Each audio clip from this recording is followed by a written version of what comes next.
आपण हा मंदिराच्या आजूबाजूचा निसर्ग सौंदर्य पाहत आहोत। इथं उंचावरती इथं मंदिर आहे आणि आजूबाजूचा जो परिसर आपण सर्व पाहतो आहे तो खरंच एक उत्साह निर्माण करणारा आणि एक सकारात्मकता निर्माण करणारा असा हा परिसर म्हणजे वाघजाई मंदिर हे कोल्हापूर जिल्ह्यातील पन्हाळा तालुक्यातील पडळ येथील वाघजाई मंदिर म्हणजे एक जागृत देवस्थान असं त्याला म्हटलं जातं। ते आपण इथं पाहत आहोत। कोल्हापूर जिल्ह्यातील पडळ गावातील वाघजाई मंदिर आपण पाहत आहोत।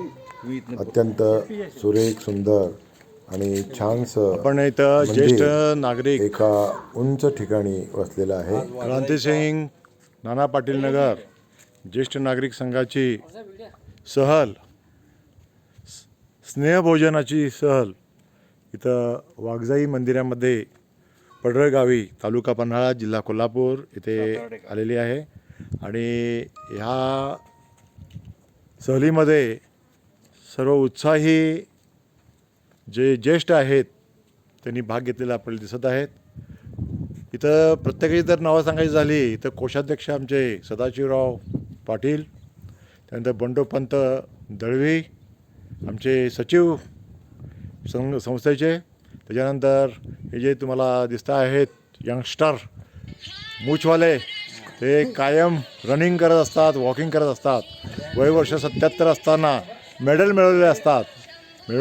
ही एक स्फूर्तिदायी भोगम सर, मडके सर, इथं घोरपडे साहेब, प्रशासकीय अधिकारी आमचे ध्याडे साहेब, ढोबळे सर आणि दुसरे आपल्याला दिसत आहेत हवळ साहेब हे जे आता फोनवर बोलत आहेत। अशा या सर्वांचं इथं हार्दिक अभिनंदन असंच आहे। चेहरा ठेवा हसरा, चेहरा ठेवा हसरा, चेहरा ठेवा हसरा। मित्र, आता आपल्या जरा झुळझुळे निळ्या स्वच्छंद जगणे म्हणजे उधळी जाणे, हृदयातील आनंद, हृदयातील आनंद, हृदयातील आनंद। थँक्यू।